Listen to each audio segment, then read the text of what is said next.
Hi everyone, it's Rabbi Dr. Jack Cohen. Today I'm privileged to be able to say a few words of inspiration on behalf of the Yad L'Achim organization. This is an organization that for years has been doing tremendous work on behalf of Klal Yisrael. They go into the Arab villages and rescue Jewish girls that have been duped into going out with Arabs, and they're stuck and married in these villages for years. It's a tremendous miracle what they do, that they have volunteers that go in there and they're able to save and rescue these wonderful neshamot and bring them back to Klal Yisrael. They also have an incredible event that takes place every year called TuB'AvTogether.com, in which over 500,000 individuals throughout the world pray for each other. The power of praying for each other is enormous, as we know. Chazal tell us that Tu B'Av is at the same level of Kiyom HaKippurim. That's how great it can be in terms of its ability to have Yeshuot and allow people to receive salvations for their tefillot. So with that in mind, I'd like to tell you that this year you have a great opportunity to pray for each other throughout the world. And I'd like to share a few words of Divrei Torah that'll help resonate that message. I was very fortunate in my life to have a wonderful Rabbi, Rabbi Miller, who many of you know was a Gadol Hador. He said something fascinating on this week's Perashah, that it was all about V'yis'u v'yachanu, that the Am Yisrael traveled and they camped.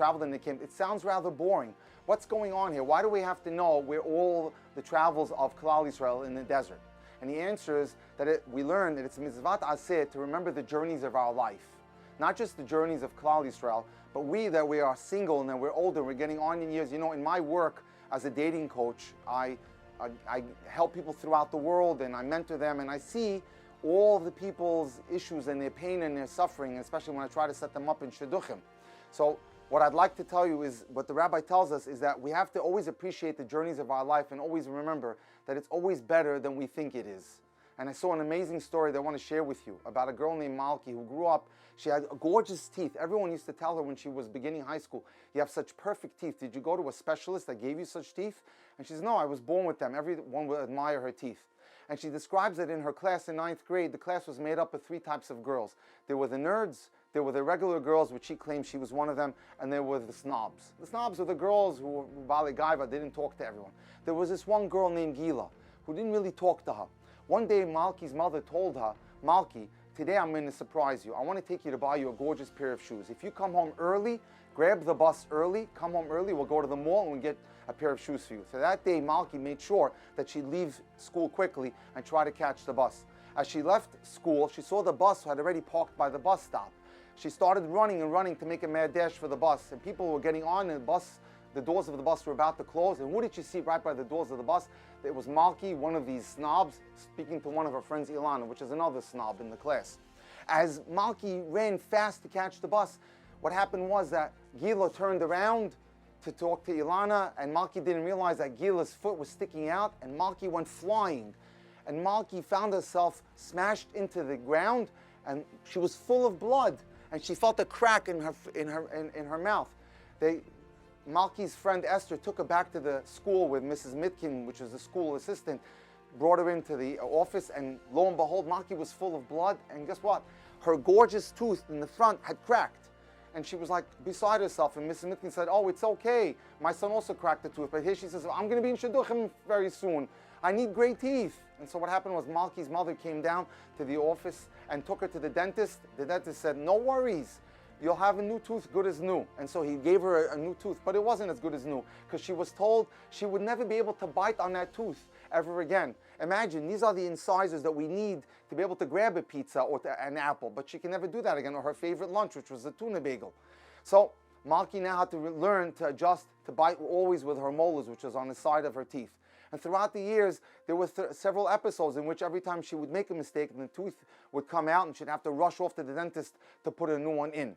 18 years went by, and Malki had gotten used to this new tooth and didn't look the same. She was always embarrassed. She still had a scar underneath her chin from that fall.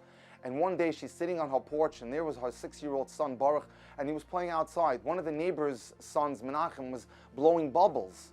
And Baruch ran off to see what Menachem was up to, and Baruch crashed into Menachem. And guess what happened? The nightmare of nightmares for Malki. Her son fell right on his mouth, and she says, "It can't be." She went to grab her son, and lo and behold, what happened? Baruch split his tooth just like his mother had done 18 years before. And Malki was so upset. I can't believe this happened to me and to my son. She came home and she starts thinking, he says, I can't believe Menachem did that. And suddenly she had a thought, Menachem didn't do anything. Baruch, her son, had ran into him. At that point, she started thinking about the story that happened to her.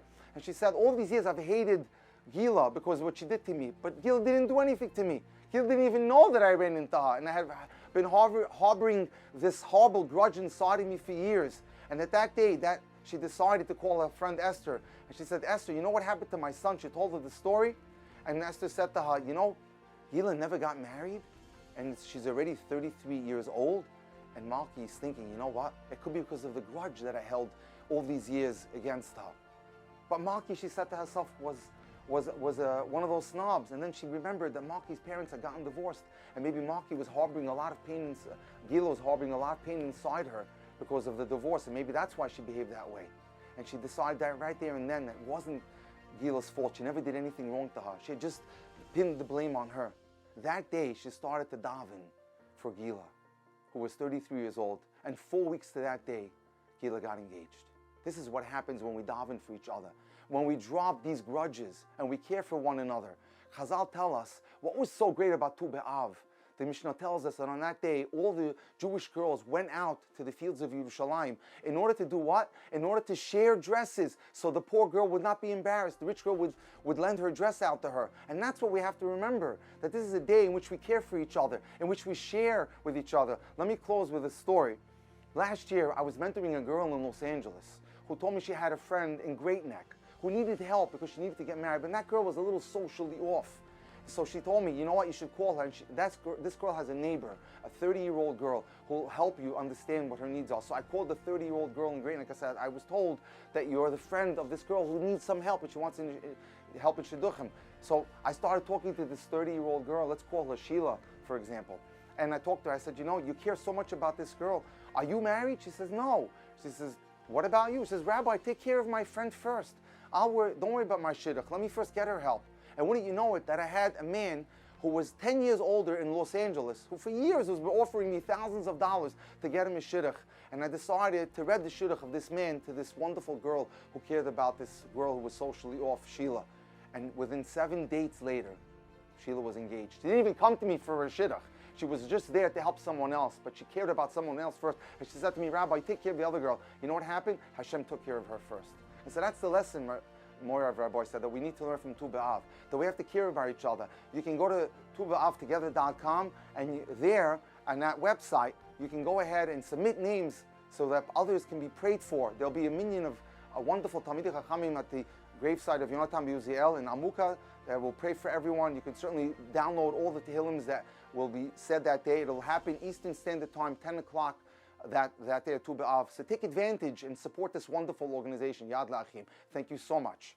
On Friday, August 16th, Tu B'Av joined over 500,000 Jews from across the world uniting together for Shidduchim. To find out more about this special project, please visit tubeavtogether.com. At tubeavtogether.com, you can watch many more inspirational videos, download the Tehillim to be said on Tu B'Av Together, and submit your names for Tefillah for absolutely free. Please share this video with friends and family, and let's make it Tu B'Av Together.